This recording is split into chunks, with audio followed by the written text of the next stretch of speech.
I'm Diego Cortevez with Adam Schoenfeld, back on The Scoop, brought to you by Full Tilt Poker. And Brad Booth has been through it all, the ups and the downs, the online play and the live gameplay.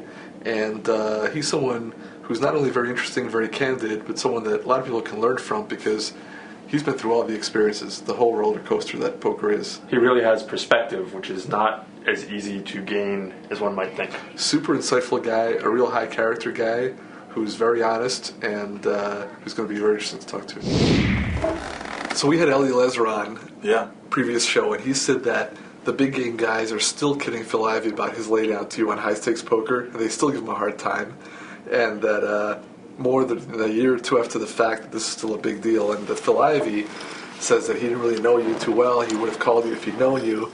But that was one of the most dramatic moments on that show, one of the most exciting moments. If not the most dramatic moment. I mean, from your perspective, what was going on in that hand? I mean, just in that hand in general, you know, it's already been like 2 years too. It's crazy how time flies. But it was just, you know, the mouse was spinning the wheel that day, and you know, I knew him and I hadn't played a lot before. You know, I'd played in Bobby's room like probably 15 times before that, and every single time I played, he wasn't there. So him and I actually never had a relationship. We talked a little bit because we had a mutual friend, but we didn't actually, we hadn't been out or anything like that. You know, it was just a spot that I knew that I can get him to lay down. Mm-hmm. You know, one reason is because of all the cameras. Somebody decided. Most people play a little bit differently when that's out there. You know, but it was just a hand where if I was in his spot, you know, you just say, you know, you take this one, I'll find a better spot, right? So I knew I could pick that up, and you know, I also knew, like, you know, the implied odds with it being on national TV and all that kind of stuff too. So you know, I bought in big, and you know, I was ready to play poker that day. So for me, it was just. You didn't think because of the cameras it might have the opposite effect where he doesn't want to be making a big laydown? No, I didn't think that. I thought, you know, I thought labeled as the best player in the world, and he knows that. It's you're better off to make a bad laydown than a really bad call, I think. Right. I think, you know, so that's the whole thing that was just going through my mind the whole time was, first of all, David Benyon was talking way too much, but you know, it was just during the hand. During the hand, yeah. My only thought process was, you know, Phil, make sure you don't think I'm just a total idiot here and put me on pair of queens or jacks. Don't put me on an overpair to the board unless you put me on aces. Right. You know, so. You know, it was just a hand I knew I can get away with, you know, and as heroic as people say it is, the truth of the matter is that in poker every day that happens. It just so happens that was on national TV, so I kind of get more credit than I deserve, but you know, it is nice to have all the support that I've received from it. So did Phil show the hand? He didn't show the hand anymore. No, he didn't, but it was like... When did you find out that he had king? Right after that hand, we actually went to tape change, and we had something to eat. And are we allowed to swear on here? Sure. Okay. So he they just might bleep it, but go ahead. He just said he came over to me and said, "What'd you have, Brad?" And I said, "You tell me first, and I'll tell you what I had." And I said, "I'll be honest." He said, "I had pocket kings with the king of diamonds." And I said, "I had deuce four of spades," and he just said, "You're a sick." And then that was sort of the end of it. Assessment. Accurate assessment. Yeah, very true. But you know, the truth of the matter is, like, I could have shown that hand. But I didn't want to do it, you know. If it's just verbal, what did you have? We still got 6 hours of taping. Yeah. So it's still sort of in his mind and everybody's mind that it's, did he really have deuce four, or did he flop a set, or did he have aces, or did he have 8, 9 of diamonds, or whatever the hand may be. So, you know, I didn't want to show. I just wanted to leave it at speculation. But I was honest about what I had.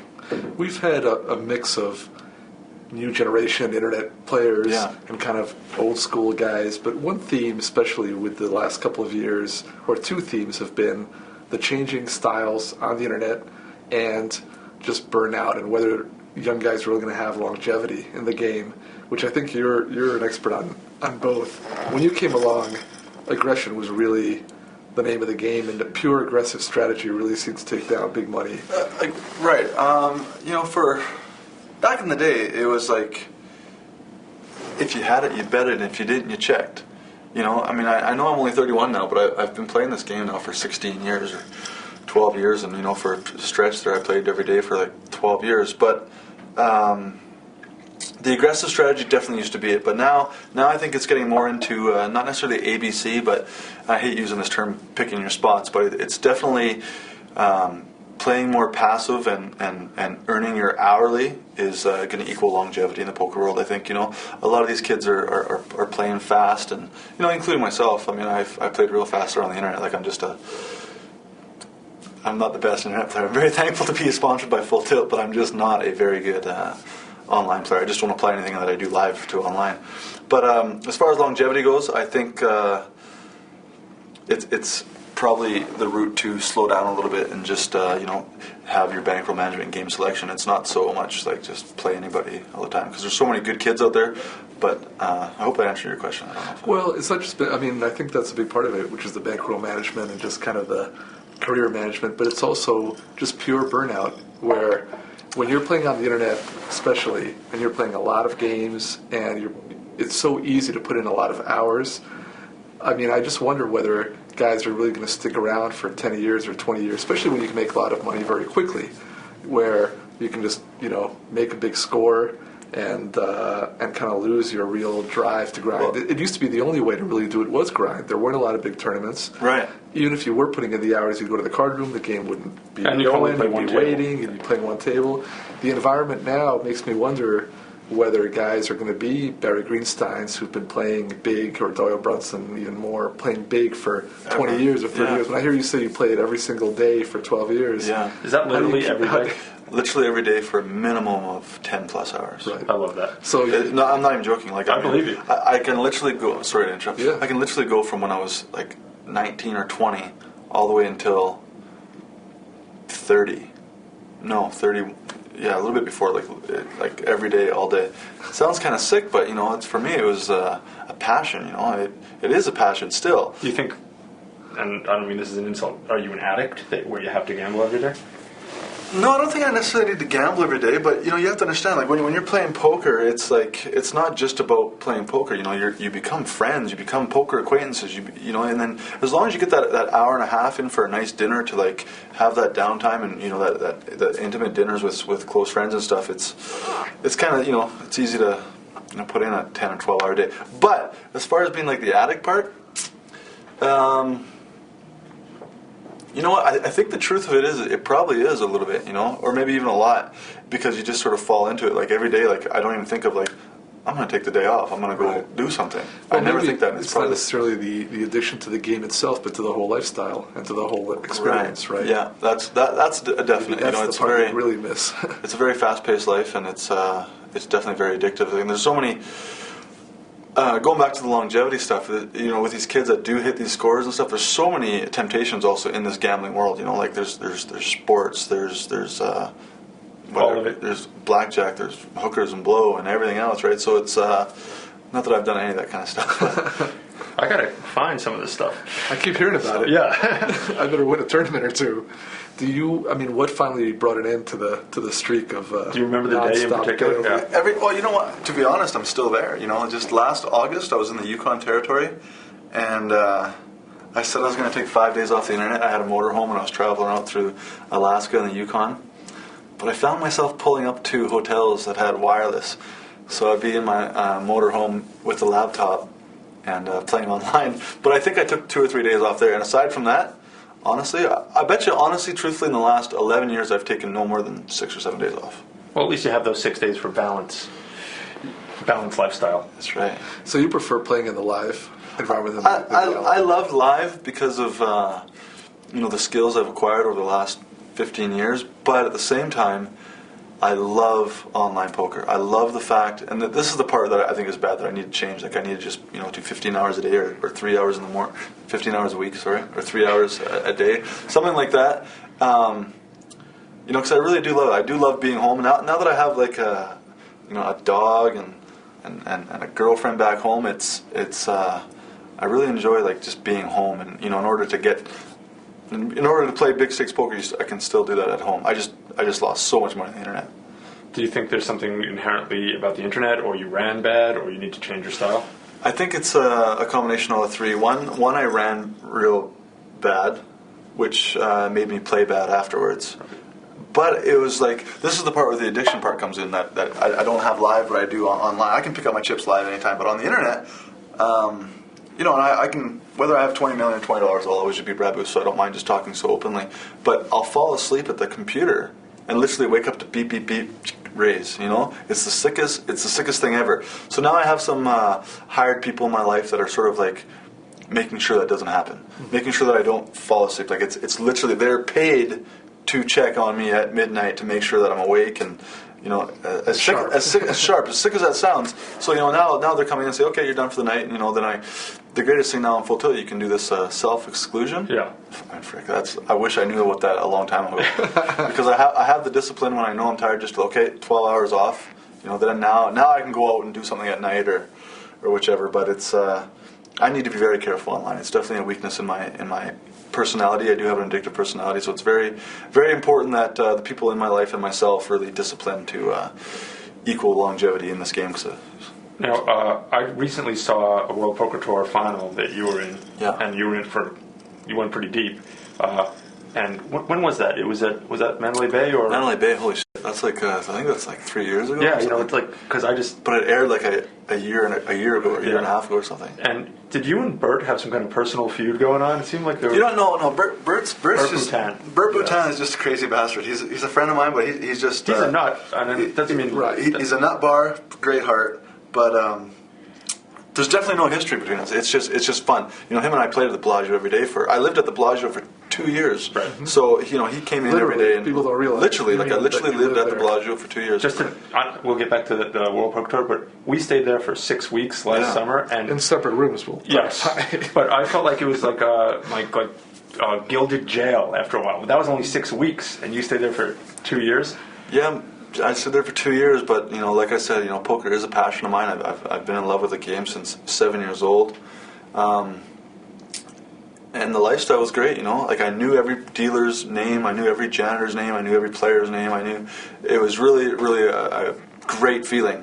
But when I finally realized I had to leave is when somebody said, "When's the last time you had a home cooked meal?" And I thought, "Holy shit." What? It's been 2.5 years, so and I love the Bellagio. It's just that it's a hotel that's designed for at most a week or two stay, not a lifestyle. Right. Well, it is, but it isn't, because what's crazy is that I can appreciate the camaraderie and enjoying playing. Because when we were there last summer, I went down and I was playing in the poker room, and even just being there a couple of months, got to know a lot of people in the top limit and playing with them, and it's fun.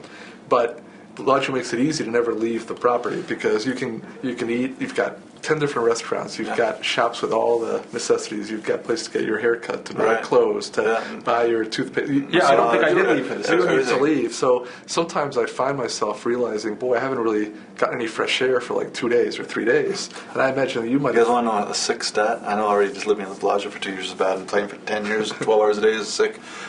But there was a stretch where I went outside 4 times in 4 months. And I'm not talking like across the street or to Stratosphere to do the big shot. I'm talking like out in the valet. I walked around. Right, just do a lap. I did a lap. To do a lap around the fountains. No. He's talking about the North Valley. Talking about the North Valley. Just a little one. Right. People that don't know. I just, every time I went outside, I felt like a little mole coming out of my hole. I couldn't open my eyes. It's it was very unhealthy. I do not recommend it to anybody that's listening out there that thinks that's living the dream. So I interrupted you, but we're talking about the World Poker Tour final. Yeah, so Bert and I, no history, nothing but good history. He's just Bert. Yeah, he's just Bert. And sometimes TV magnifies things. Sure, And he was just so focused on that event, and he was so focused, and he just he literally wears his emotions on his sleeve. But he might be the most emotional person I've ever met. He might be, but I'll tell you something about Bert. He's really a really great guy. Him and I have become good friends over the last 3 years. So and he's had very good poker results. He's a good poker player. I mean, he doesn't have the typical poker demeanor. No. People talk about kind of this steady. He's not a Phil Ivey personality. No, right. Who's kind of a modeler, a Chip Reese, Right. But he's been successful in his own way, Absolutely. which is kind of unique. His stats will prove that he's a good poker player. But so you did well there. But do you think you think of yourself as a cash game player first? Yeah, I mean, first and foremost, I definitely think myself as a cash game player, and then probably a tournament player, and then an online player. But the truth of the matter is, there's a lot of money to be made online. If I just discipline myself to 3 hours a day, I mean, I believe there's a mega earning potential there. I just staring at the screen for 10 hours, I tend to fade out the last 5 hours. Right. So I mean, it's interesting that internet time, as everybody knows, is so much faster than regular time. I mean, everything that's happened in the last couple of years on the internet has been so accelerated, and in poker even more so. You've already gone through kind of a lifetime of experiences. I mean, just in the last 5 to 10 years, or even 5 years, you've had huge ups, huge downs, cash game, live game experiences, you name it. Do you feel like a lot of these younger guys who are coming along, who are kind of the new Brad Booths, playing every day, obsessed with the game, winning huge amounts and then losing huge amounts, are they learning anything from what you've gone through? Does any guy ever come up to you and say, "Hey, Brad," and kind of get counsel from you? Yeah, absolutely. It's I still receive like plenty of daily emails. One of it just being like so supportive. People know I'm not as financially well off now as I used to be, so I get a lot of fan and friend support like that. That is just very very warming. But I do also get a lot of people wanting to follow my footsteps and things, and I'm very forward to making sure that they know there's more to life than just poker. Health, family, and friends are first and foremost. Do the poker thing second. Earn your income that way and things like that, or learn or try to do that. But just make sure that you have a well balanced life. I still get people saying, Brad, you're living the dream and things, and even though it is a great image and things like that, and from people's eyes, but the truth of the matter is, like when I find somebody that's married and has kids, I'm sitting here and I'm going, you're living the dream, Mm-hmm. So the grass is always greener on the other side. I've said that in the last few interviews, but it's something I really stand by. That you need to be well balanced. You need to. There's more to life than just poker. It can't be just poker. On your initiative, have you ever seen someone who's either flying high or already maybe starting to fall into some of the leaks that we talked about? Yeah. Where you take them aside just on your own, and what sort of reaction do you get? I mean, you have credibility. Yeah, it's not like just your dad telling you something. Right. I mean, no, I've definitely taken a few kids aside, and usually once I see a person starting to gamble, like they're starting to fall in the other curricular activities, it's I pull them aside and just say, hey, listen, coming from experience, let's sit down. I'll take you to lunch and let's chat. And generally they're always up for that and willing to listen. And it's the feedback's great. So then I'll get return email, or return call, or we'll do a return visit, and they've changed, and it's great. It's very gratifying to know that I can make a difference in somebody's life by mentioning some of the experiences I've gone through. So that's a wonderful feeling. As far as like poker playing goes, when people are playing fast and they're sort of doing anything, I can't really say anything, because it's each person has to adapt to their own style and things like that. And you can't say something to someone who's just winning and riding high, because you think right. they'll never lose. So right. you can say, and maybe, but you can say, hey, I had this big winning streak, but then you don't realize the pitfalls, and people are like, well, that's you. I've won, every day. So some things only come to experience. Oh, absolutely. There's been plenty of times at the table where I've just seen somebody be so cocky, so arrogant, and I generally my statement is, if they're kind of being maybe a little bit too arrogant, I'll just make sure you enjoy it while you got it. You never know when you might not have it. Some people will hear that and some won't. Make sure you appreciate what you have while it's. What does it say? Make sure you before it's gone. How does it go? Something like that. Well, that's the point. Appreciate what you have before it's gone, something like that. So. Brad, it's been great that you came by. Yeah, my pleasure, you've got tournaments to play and more importantly cash games to win in. But always very interesting, and people can learn a lot. Thank you, Diego. Appreciate it. Adam? Good job, Brad. Cheers, guys. Thanks for joining us on The Scoop, brought to you by Full Tilt Poker. Write to us at thescoop@cardplayer.com.